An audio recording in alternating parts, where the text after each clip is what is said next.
Hi, everyone. My name is Jonathan McKenzie. Welcome back to another MBASA panel video. This particular panel video will be discussing all kind of different tips and tricks that we've kind of appreciated about grad school that we maybe didn't know when we were first coming into grad school. So I think we're going to kind of round robin this and kind of talk openly about some different features that we really appreciated and things that we kind of came to know that we think may be helpful for you. So before we get started, I'd like to introduce some of the other folks that are with us here today. I'm the president of MBASA, but we've also got Jamie, our vice president. Jamie, would you like to say anything? Hi, everyone. I'm Jamie. As Jonathan said, I'm the vice president, but I've also had the honor to serve in other roles as an officer position. Just really thankful to be here and love being a part of this organization. Thanks, Jamie. We've also got with us today Thacker Reeves, who's our treasurer. Thacker. Everybody, good to meet you. Thanks for showing up, and hopefully see you guys at some of our in-person events. Awesome. Thanks, Thacker. We've also got with us our director of media, Maddie Clark. Hi, everybody. I am the director of media now, and if you are not following us on any of the social media, give us a quick follow, and you can see all the updated events and everything like that. So looking forward to seeing everybody. Awesome. Thanks, Maddie. And we've also got the special pleasure of having Clayton Cottle, one of our former officers and former presidents of the MBA Student Association, here with us today as well. Clayton. Hey, y'all. It's an honor to be here. Well, let's go ahead and jump right into kind of our discussion about things to get to, things that you may have wished you known about grad school coming into the MBA program. Jamie, did you want to kick us off, or would you like to kind of pass the baton? No, I can kick us off. Mine is more of a piece of advice. Something I learned early on is get to know your faculty members. Take every opportunity you have when you have classes with, Dr. Simmons. I've had Dr. Ahmed a lot at this point. I'm about a year and a half in. But take those opportunities to don't be afraid. Email your professors, introduce yourself, let them know what you're having trouble with, let them know, any challenges that you're facing, because they really do care. And it's really great to get to know them as well. I try to connect with my professors on LinkedIn. So that's just something I really encourage all of you to do is network. That's why we're all in this program, and that's what it's all about. So take those opportunities and make sure you're doing that and taking advantage.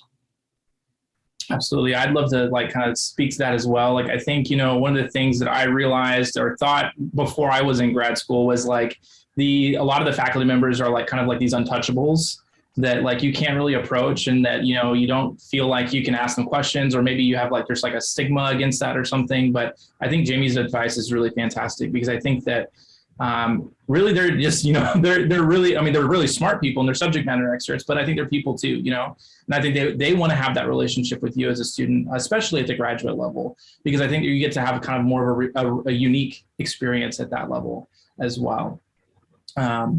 Let's see, Maddie, what kind of things did you wish you kind of knew coming into grad school? My big one isn't one that really could apply to everybody, but I know that in my case, it would have been helpful to know.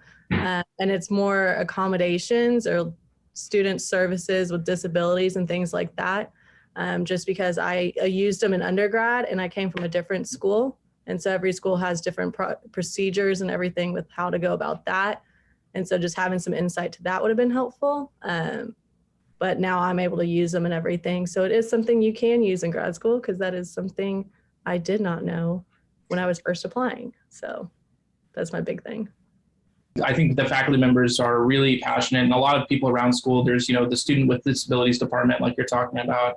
I know there are definitely resources like that are, I guess, very valuable to students that are needing just a little bit of assistance even, and I think that they're out there and they're ready to talk to you about those things, similar to what Jamie was talking about. I think that's why another reason to approach your faculty is to talk to them about what you need help with. And I think they're going to be able to help point you in those directions for those kinds of resources.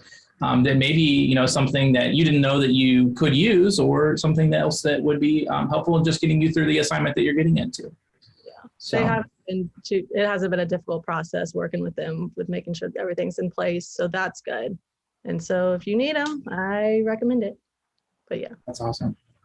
Awesome. Well, Thacker, what about you? What are some things that kind of, I guess as you reflect back on coming into grad school, what are some things that you kind of wish you knew? Well, tying into what both Jamie and Maddie said, having a good relationship with your faculty and the school itself, everyone wants you to succeed.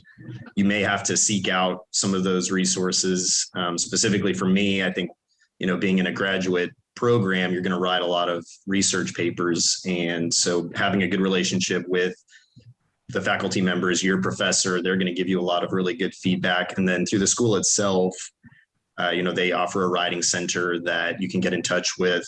They'll go through your paper. These are typically other graduate students that know a lot about writing and a lot more than I do. And so they give you a lot of really good feedback, good structure, and you learn a lot going through that as well. I know Jamie and I were just talking about that, and it kind of comes to a point where maybe you it's not that you don't need them at all, but you can do a lot of the revising yourself after going to see them a couple of times. Another good resource that I've used a lot is the database through the library, which there is just a ton of research material on there. You can find research articles about pretty much anything. Make sure you source them.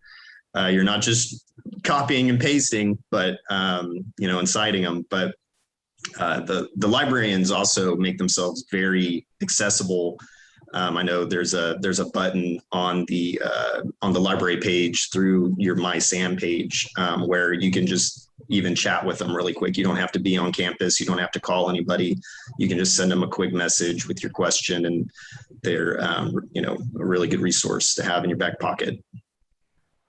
Absolutely. I would say there's probably a lot of services on campus that a lot of people don't know about. I think we recently did a video on like the Small Business Development Center was even one of them. So I think there's just so many opportunities for students to kind of discover a lot of different opportunities that they may not have had. Clayton, do you happen to have any that you can think of? The first and probably the most relatable would be apply for scholarships and awards. Like even if you are a non-traditional student and you still hold employment, your student status makes you eligible for scholarships within the university, different funding options in the university, as well as like external competitions or scholarships. So leverage that student title while you have it, and you can offset a lot of the cost of going to school just doing that. Others is, I guess, not being afraid to ask for help. It's probably something that you get more comfortable with after you start, but the faculty and the opposites across the campus are really eager to help. And so you quickly learn that individuals will do a lot to kind of get you where you need to be. And Absolutely. I think that's just probably two of the big ones. Yeah. Well, I mean, I think whenever you're talking about that, I think of things like conferences even. Like I know I was a couple of years ago, I think, right before COVID, I was, when I first started kind of looking at my MBA, I was able to use my student status to go to like South by Southwest, to go to some of the different conferences, that different opportunities they had at that conference from like a very reduced rate. So I think even in that, there's an opportunity there for students to be able to kind of do those things as well. Yeah. I mean, down to that, even like subscriptions, cheaper rates to like Apple Music or other things along those lines. Spotify's got one, I think. There's several. That's some really great advice. Well, and I think that leads Another thing I think, yeah, absolutely. just to add to that as I'm thinking about is, I wish someone explained to me a bit more, or maybe it's like a lack of me understanding it, how you're insulated, somewhat insulated while being a student. So you can kind of embrace failure and dream big, like take the risks. So definitely, like if you're just starting to blaze the path, dream big and don't fear failure. Because if you're in a place to do that. Absolutely. Sorry, Clayton, to add to what you were saying a minute ago about scholarships, that's such an important point and thing to bring up, is because I know in the beginning I thought, oh, I'm not going to apply for that. And I was really encouraged to apply for that by a faculty member, and even had a couple faculty members write me reference letters. So back to the advice I gave is get to know your faculty, let them get to know you and see your work ethic in class, because they will support you. That's why they're there, and that can help you in getting scholarships and additional funding for school too. So I think that's a really important takeaway from this session. Absolutely. And I would say that kind of also tees some of what Clayton was talking about, tees up into some of the things that I guess were some of my experiences. And I think I went through and did a master's degree before going into the MBA program. And one of the biggest things that I regret doing the first time around was not getting involved and not creating relationships and not doing some of those things. I was working full time at the same time of getting that other master's degree. And I didn't really make a decision to, I guess, get involved with the other students or like anything like that. And that really ended up hurting me later, because at the end of that particular program, there was a capstone project that required me to recruit different people in the department in order to actually create something. And I didn't really have any of those relationships. So it was really hard for me in order to do any of that. And so I did, whenever I went and made the decision to start the MBA, I was like, you know what, I'm going to get involved. And someone else that I knew that was going through the program at the time was like, hey, you should join the MBA Student Association. And so I know that's kind of like a selfless plug there a little bit for our organization, but I think that that's a big thing that we're there. And I think a lot of people don't necessarily know about it. But I think that I've gotten so much out of it. And I can say that I know Clayton, as a previous president, has pushed me to take some of those risks he's talking about.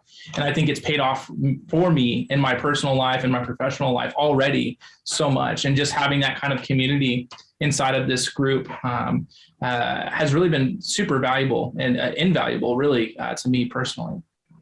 I'll add another piece of advice that I have is we all have group projects, and it's a bittersweet thing, right? Like some group projects are seamless and easy. I had a group project with Clayton, and he was an amazing partner. It was my first semester in grad school. And, I've had others that have been very challenging. But my advice about group projects throughout this program is leverage those relationships that you make with people in your group. I've been able to meet some awesome people and make those connections, and Thacker's one of them. And now Thacker's joined us as an officer in the MBA Student Association and really getting involved. And Brittany's not here tonight, but Brittany's our director of marketing, and she was someone else that I had a group project with. It was just amazing to work with, and just had an amazing work ethic and just a super interesting person. And Brittany and I will be friends forever now, and hopefully Thacker too. But you just make such great relationships, and it's a great networking too.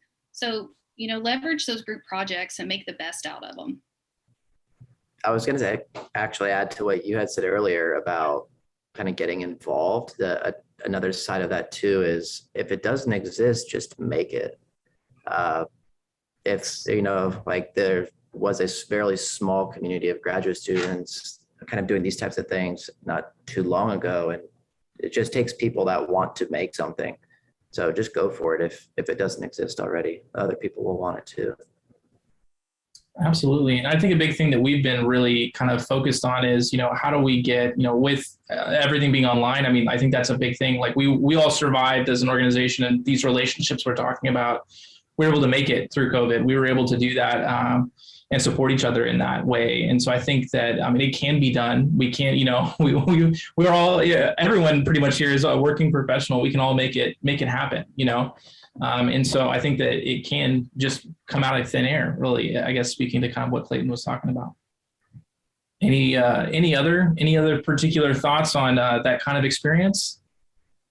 I was going to mention real quick, just since we are with the MBA Student Association, I think we offer a lot of resources, but one of the ones I think is really, really useful is the GroupMe that we have. So I highly recommend joining that.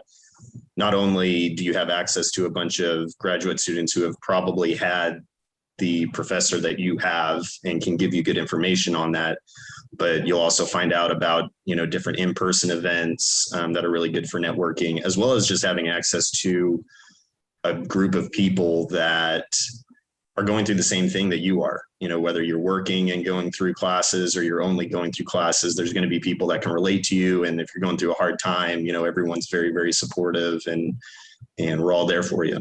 Yeah, Thacker, I think, the GroupMe aspect of our organization has been a really, really great resource. I know a lot of people have kind of come and asked so many different questions and, gotten good responses from other classmates that are along. So that's been a really thriving part of our organization. And I think over the past year and a half, we've really grown that organization a lot. I think when I first joined, I think there was, as Clayton mentioned earlier, like there was just a few of us. It was just a couple of officers that were really trying to get some things off the ground, and we were going right into COVID and we didn't know what to do. And so I think, one of the things that we did was we sat down, we're like, okay, well, how are we going to do this? How are we going to grow it? How are we going to, serve this community that's now online? And I can say that we've gone from about 5 members to over 200 at this point.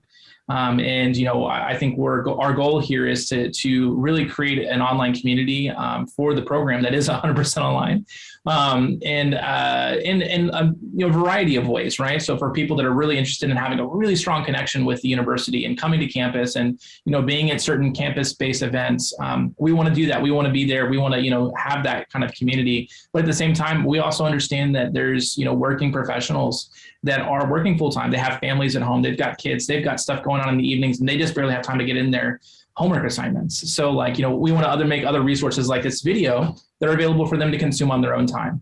And then have other places like the GroupMe for them to engage with us as things arise. So I think that's a big important thing for us as we've kind of shifted our strategic focus and grown the organization in that way. But I think speaking of those things, we've got a couple of upcoming events that we're really excited to share with you about. And so I'm going to go ahead and kick it over to Jamie to talk a little bit about our food drive. Yeah, thank you, Jonathan. So we had a few open meetings this semester, and in those meetings, we learned that something some of the members were very passionate about was a service project. And so we started discussing how we can make that happen and what that looked like, because as we know, we're working professionals, like Jonathan said, and very busy, and some of you have kids, and it's very hard to be able to dedicate certain hours to go to a location to volunteer or whatever that might look like. So as we explored and thought through this, we decided to host a virtual food and fun drive for the Sam Houston State University Food Pantry. So I've been working with their director, and Maddie and I will be working on a social media plan that you'll see coming out soon. So the idea is from November 1 through November 15th, we're asking all of you to get involved. We'll provide QR codes that will link you either to Amazon wish list, where you can purchase the most needed items that will be shipped directly to the pantry, or you can make a monetary donation of your choice. And so you'll just have to note in there that it's for the SHSU food pantry, and those funds will go directly to the pantry so that they can go and purchase food. As I began talking to the director, I asked her, what's the need across campus? Like, what are you seeing?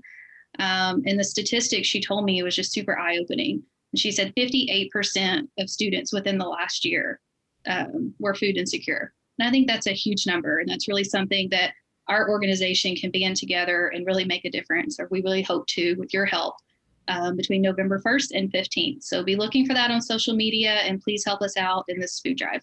I'll turn it over to Maddie to talk about our social. So going off of that, we will have stuff going out on social media about the food pantry with the QR codes, so everyone can donate if they are able and willing. And then our latest post is we do have a networking event over at Jasper's in the Woodlands coming up October 24th, which is just under 2 weeks away. So you can come out, meet us, other grad students, faculty and staff, and really make those connections that we've been talking about, so you can grow your own network and everything like that. And you never know what it could lead to, and it'll be a great time. So we really hope y'all can come out. But if you are not following us on social media too, just be on the lookout, look up SHSU, MBASA, and you'll be able to find us pretty easily.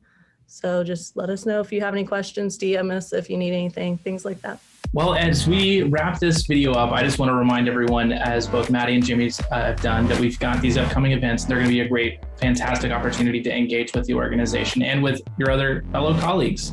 So like, subscribe, and ring the bell for more content like this on our YouTube channel. And join us next time. And thank you so much, Jamie, Thacker, Maddie, Clayton, and Drew, who's behind the scenes this time recording us.